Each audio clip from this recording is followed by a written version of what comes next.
Crimes against persons, Article 246 to 266. Article 246, Parricide. Person is killed. 2.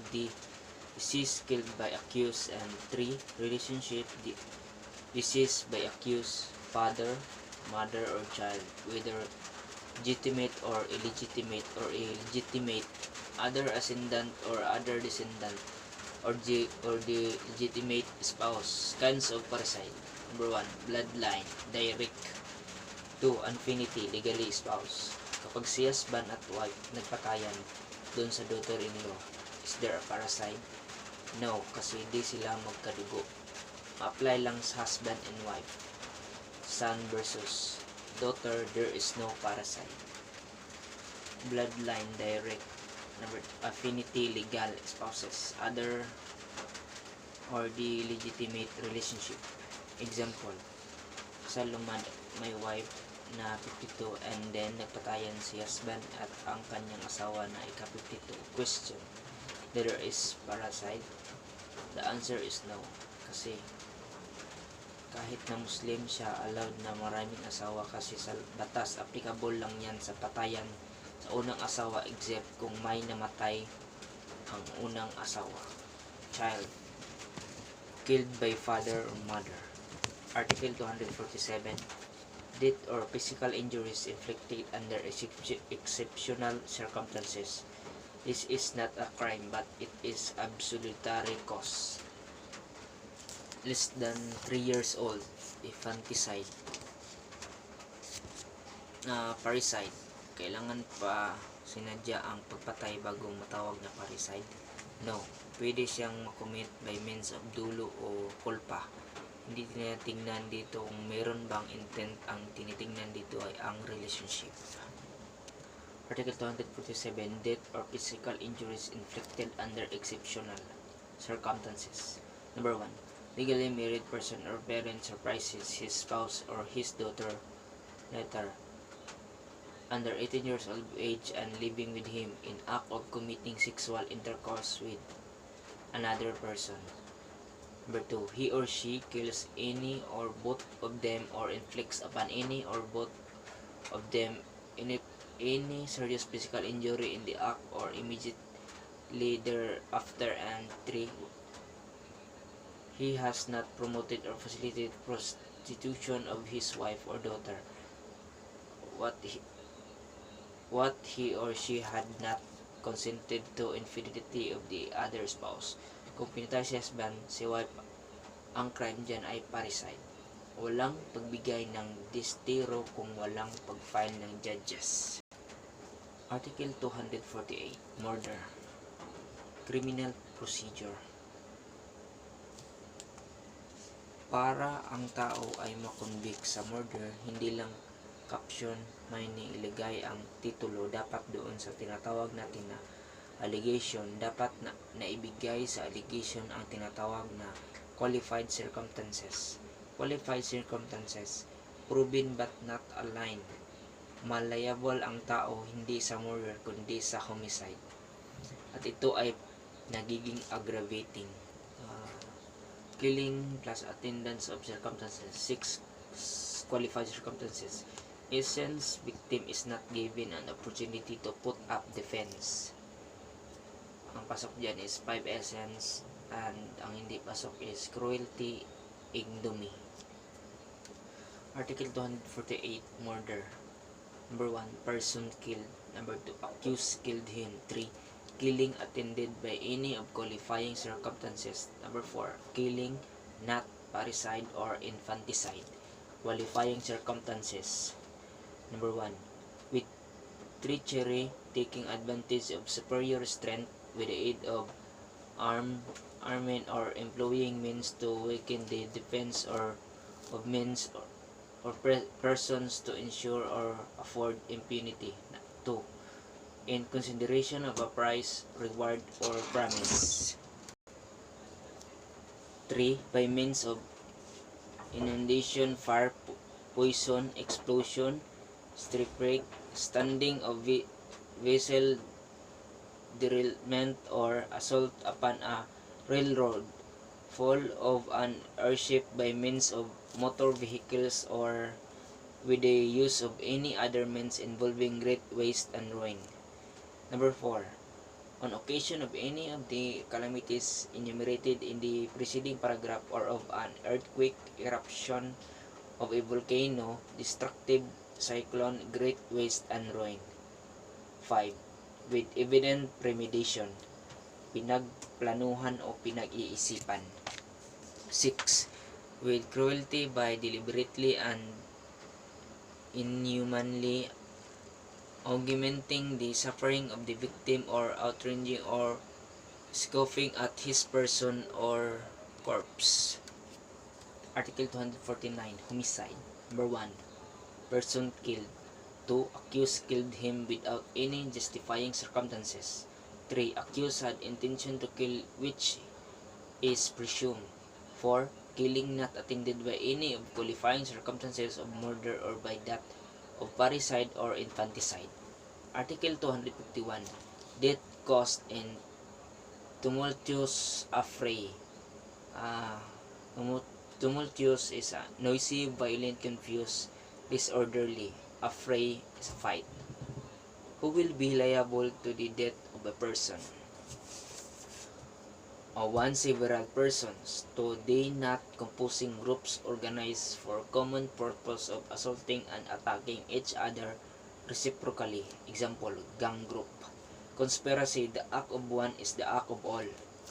Kung ang sitwasyon ay hindi grupo ang naglaban-laban, you cannot apply conspiracy. 3. Several persons quarreled and assaulted one another in confused and tumultuous manner. Walang grupo dito pero each one of those several persons quarreled and assaulted one another in a confused and tumultuous manner. For someone killed in course of a fray. 5. Not ascertainable who actually killed deceased. 6. Person or persons who inflicted serious physical injuries or who used violence can be identified. Article 252. Physical injuries caused in tumultuous affray. 2. Participants thereof suffer serious physical injuries or physical injuries of a less serious nature only. 3. Person responsible not identified. 4. All appearing to have used violence upon person who offended party are known. Article 253. Giving assistance to suicide. Acts punishable as giving assistance to suicide. 1. By assisting another to commit suicide, whether the suicide is consummated or not. 2. By lending his assistance to another to commit suicide to extend doing killing himself. Euthanasia, mercy killing, murder. Opposite nito ay dystanesia. Gusto pa pang prolong ang buhay. Ang sa is euthanasia, gusto nang mamatay. Article 254. Discharge of firearms or illegal discharge of firearms. Offender. Number 1. Discharges for firearm against or at another person. 2. Offender. No intention to kill that person. Intention is presumption or victim. There has to be evidence that should be proven by the prosecutor na noong pinapatok ito, itinuon sa isang tao, meaning intent to kill. Kasi kapag wala na prove sa korte, did it go down to illegal discharge of firearms. Infanticide. Article 255. Number 1. Child killed. 2. Deceased child less than 3 days 72 hours of age. 72 hours do not call the crime as infanticide. Number 3. Accused killed said child. Infanticide. Killing of any less than 3 days of age, whether killer is parent or grandparent, any other relative of child, or stranger. Article 256. Intentional abortion. Ways of committing intentional abortion. Number 1. By using violence upon person O pregnant woman. 2. By acting but without using violence without consent of woman, or by administering drugs or beverage upon such pregnant woman without her consent. 3. By acting by administering drugs or beverages with consent of pregnant woman. 1. Pregnant woman. 2. Violence is exerted or drugs or beverages administered or that accused otherwise acts upon such pregnant woman. 3. Result: fetus dies either in womb or after having been expelled therefore for abortion intended. Article 257. Unintentional abortion. Number 1, pregnant woman. Number 2, violence upon such pregnant woman without intending abortions. 3. Violence intentionally exerted. And 4. Result: fetus dies either in womb or after having been expelled therefore. Article 262. Mutilation. By intentionally mutilating another by depriving him either totally or partially of some essential organ for reproduction. A. Castration. Mutilation of organs necessary for generation such as penis or ovarium. B. Mutilation caused purposely or deliberately to deprive offended party of some essential organ for reproduction. 2. Intentionally making other mutilation, that is by lopping or clipping off any part of body of offended part other than essential organ for reproduction to deprive him of that part of his body. Article 263. Serious physical injuries. Consequences of injuries inflicted. Consequences, defects to nature and character of wound inflicted. And 3. Proper penalty. 1. Injured person: insane, imbecile, impotent, or blind. Consequence of the physical injuries inflicted. Number 2. Injured person: A. Loses the use of speech or the power to hear or to smell, or loses an eye, a hand, a foot, an arm, or a leg. Or B. Loses the use of any such member. Or C. Becomes incapacitated for the work in which we were therefore habitually engaged in. Consequences of the physical injuries inflicted. 3. Person injured: A. Becomes deformed, or B. Loses any other member of his body, or C.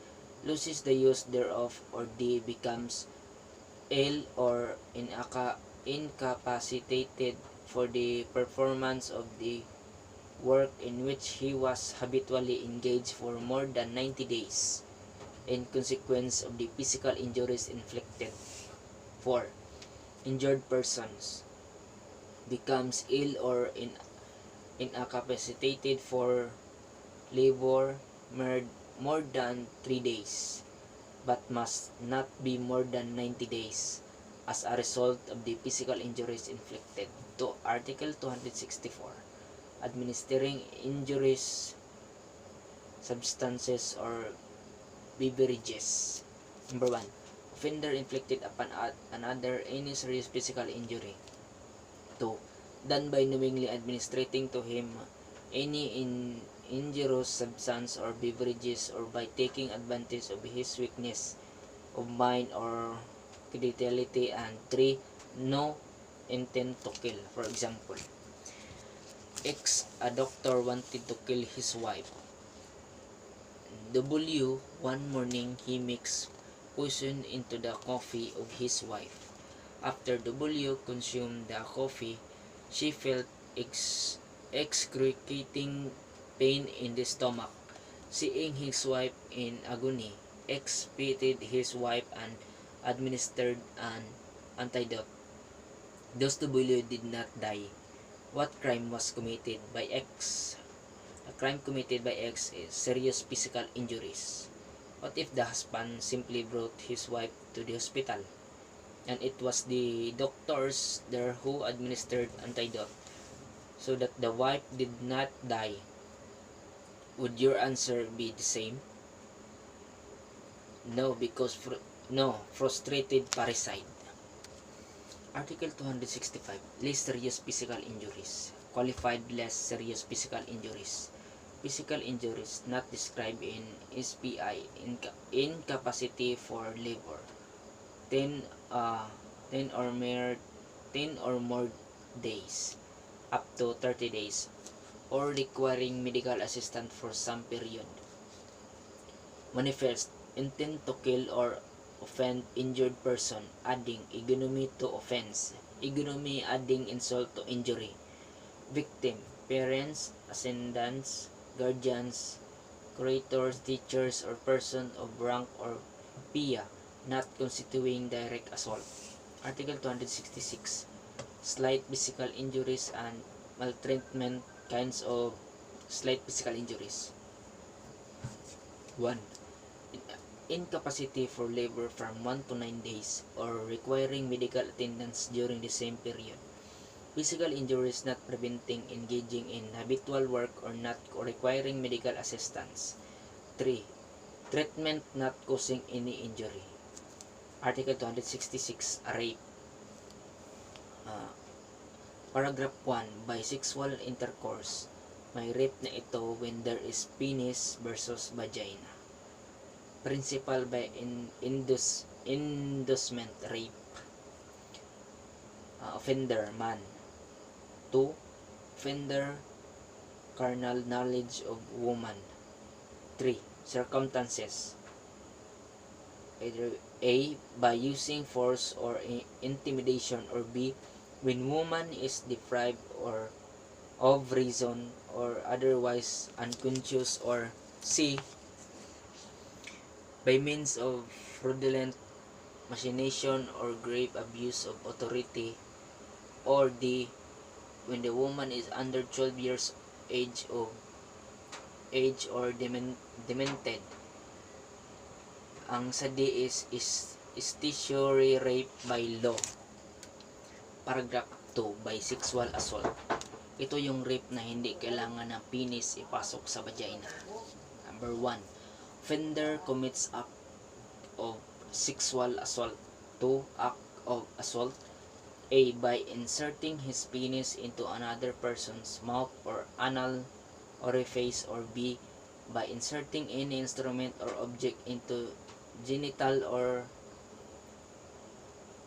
anal orifice of the other person. 3. Sexual act accomplished under circumstances mentioned in paragraph 1. Qualified rape. 1. When by reason or on occasion of rape, a homicide is committed. 2. Victim, under 18, an offender is parent, ascendant, step-parent, guardian, relative by consanguinity or affinity within third civil degree or common law spouse of parent of victim. 3. Victim, under custody of police or military authorities or any law enforcement or penal institution. 4. Rape, in full view of husband, parent, any of children or other relatives within third civil degree of consanguinity. 5. Victim, religious, engaged in legitimate religious vocation or calling and is personally known to be such by offender before or at time of commission of crime. Number 6. Victim, child below 7 years of age. 7. Offender knows that he is afflicted with HIV or AIDS or any other sexually transmissible disease and virus or disease is transmitted to victim. Offender, any member of AFP or paramilitary units thereof or PNP or any law enforcement agencies or penal institution taking advantage of his position to facilitate commission of crime. Number 9, when by reason on occasion of rape, victim has suffered permanent physical mutilation or disability. 10. Offender knew of pregnancy of offended party at time of commission of crime. And 11. Offender knew of mental disability, emotional disorder, and or physical handicap of offended party at time of commission of crime. Other articles under crimes against persons. Number 1, Article 250, penalty for frustrated parricide, murder, or homicide. 2. Article 258, abortion practiced by the woman herself or by her parents. 3. Article 259, abortion practiced by a physician or midwife and dispensing of abortives. 4. Article 260, responsibility of participants in a duel. And 5. Article 261, challenging to a duel.